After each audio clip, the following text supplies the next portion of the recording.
The $300 monthly child tax credit payments were not renewed for 2022, but there's now a renewed push to get them reinstated before the end of this year. We'll go over all the updates on that and what the likely result will be. So, hello everyone, and welcome back to your daily government and financial news update. In today's video, we'll be going over all the news that I just mentioned, along with some quick updates in the stock market and Bitcoin. Now, as always, I am definitely interested in hearing your thoughts on everything, and I wanted to quickly thank everyone for giving my videos likes and sharing them, as that certainly helps push these videos out to other people like you. Okay, so back in 2021, as part of President Biden's American Rescue Plan bill, they not only made the child tax credit more generous, but they also sent the payments to families on a monthly basis. Families received $300 for each child under the age of 6, and $250 for each child 6 to 17, which in prior years, families would only receive the credit if they had children under the age of 17. This time around, though, they made it so even 17-year-olds were eligible.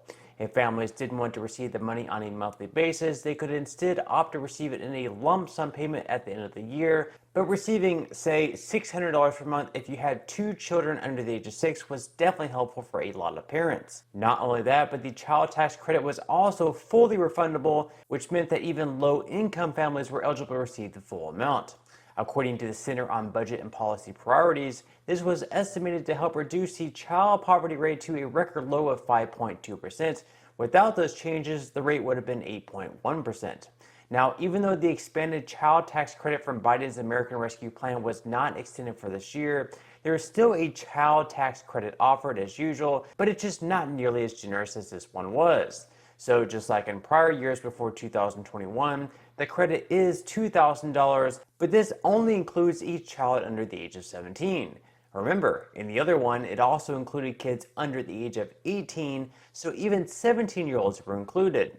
The child tax credit this year also has income requirements, so it's estimated that around 19 million children receive less than the full amount, and some may not even receive a credit at all. So the current child tax credit phases in with earnings above $2,500, and after that, you'll earn 15 cents per dollar of income above that. For example, a single mother with 2 children earning $15,000 per year would only receive a total of $1,875 in tax credits, whereas in contrast, a single mom earning $150,000 per year or a married couple earning up to $400,000 per year would be eligible for $4,000 if they had 2 children.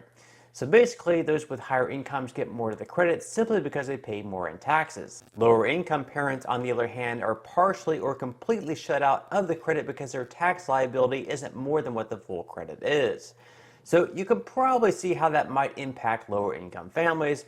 But with that in mind, some Democratic lawmakers are hoping to renew the credit in the legislative session before the end of this year. So back in early November, 58 members of Congress wrote House Speaker Nancy Pelosi and Senate Majority Leader Chuck Schumer a letter urging them to reinstate the monthly child tax credit payments, in addition to the expanded earned income tax credit, by no later than the end of 2022. In the letter, they wrote, "At a time when the price of essential goods and services like food, childcare, and housing are near record highs, and many Americans are struggling to make ends meet, we write to urge you to oppose the inclusion of corporate tax breaks in any must-pass or tax extenders bill that is brought to the floor for a vote unless workers and families are provided with commensurate support and relief. These include extending the expanded monthly refundable child tax credit and expanded earned income tax credit as soon as possible, and no later than the end of the year." Okay, so this is where things currently stand. So right now, lawmakers are currently looking to put together a year-end tax deal, which would allow tax cuts for bigger corporations. This push involves mostly Republican lawmakers, but even some Democrats are on board with this as well. So what they want to do is for businesses to be able to write off the entirety of their research and development expenses all in one single year, whereas they currently have to spread the deduction out over 5 years. So basically what this means, just for an example, if a business currently spends $100,000 on research and development in one single year, they would currently have to spread that amount out over 5 years, which means deducting $20,000 per year on their taxes. If Republicans and some Democrats get their way, businesses would then be able to deduct the entire $100,000 in 1 year, and therefore pay less in taxes. So in total, Republicans are currently looking for around $50 billion in corporate tax cuts. The other Democrats who aren't okay with them doing this are now saying, okay, so if we do allow for this tax bill to pass, in return, what we're looking to have passed is to also include the reinstatement of the monthly child tax credit payments and also make them fully refundable like before as well. Also, just like in the letter that we just read, they're also looking to extend the expanded earned income tax credit as well. They're telling the leaders in both the House and the Senate to only agree to these additional corporate tax breaks if and only if Republicans also agree to renew the 2 credits for families. So we definitely have a potential compromise there where Republicans could get what they want by adding the corporate tax breaks, and Democrats could get what they want in renewing the monthly child tax credit payments. Of course, the child tax credit payments aren't solely a partisan thing where only Democrats want them. Republicans are also very much on board with the credits as well, and Mitt Romney recently introduced a bill called the Family Security Act 2.0, which would actually increase the monthly payments to $350 per month for children under the age of 6, an amount greater than Democrats are seeking. For each child older than 6 but under the age of 17, parents would receive $250 per month.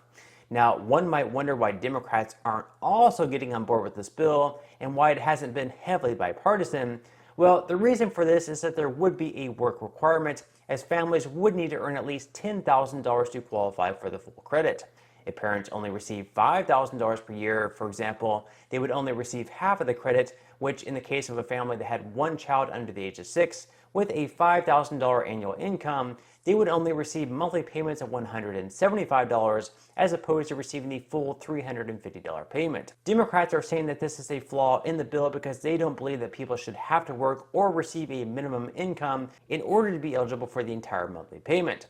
Romney's plan would also cut the earned income tax credit and eliminate the head of household tax filing status. So this would mean that a single mother earning $25,000 per year with 2 children would receive more money from the child tax credit, but she would be losing even more money from the cuts in the earned income tax credit, resulting in a net loss overall. Removing the head of household tax filing status would also result in her having to pay $465 more in taxes each year as well. With that said, though, it is promising that both sides are in favor of the child tax credit payments. It's just going to come down to whether or not Republicans and Democrats can reach some type of compromise. Perhaps Republicans will need to not reduce the earned income tax credit, and Democrats will just need to accept the fact that people need to earn a certain amount in order to receive the full child tax credit payments. So let's wait and see what happens, but it does seem promising that they might be able to get something done, possibly by the end of this year. Now, just real quickly moving into some money news, the stock market is obviously closed, being that it is the weekend, but it will open back up once again on Monday, where investors hope to see improvement on the 4.41% gain it's seen since the start of this month. In a new record, Black Friday online sales topped $9 billion this year, which, wow. We're supposedly headed into a recession, but people still aren't spending like we're in one. In what could be some concerning news, though, buy now and pay later payments increased by 78% compared with last week, which means that maybe over the coming months, we could continue to see consumer debt skyrocket as well. Now, I'm not a financial advisor, but I will always recommend people to not spend on things unless they already have the funds there and can make any payments that they make on their credit card right away from their bank account. Now, as far as Bitcoin goes, over the last 24 hours, it has fallen slightly by 0.42%, but remains in the mid-16,000s. Now, with that said, if you would like to receive up to 12 free stocks and $5 worth of Bitcoin, in the comment section below, I will leave a link where you can receive just that from my partner in Webull. And even if you don't feel like investing at this time for whatever reason, once you receive the free stocks, what you can always do is just sell them for what they're worth and then transfer that money right back to your bank account. So in total, you should be receiving a value of at least $50 or more. Some people have actually received over $3,000 in the past, though. So really, you can think of this as just some free extra money with just a few minutes of work. But on that note, I'm going to go ahead and wrap up this video. If you enjoyed the content in today's video and you would like to see more like it, make sure to give this video a like, subscribe to my channel, and also ring the notification bell. That way you will be the very first to be notified when I do release future videos. And until next time, I hope you have a wonderful day ahead, and I'll see you in the next video.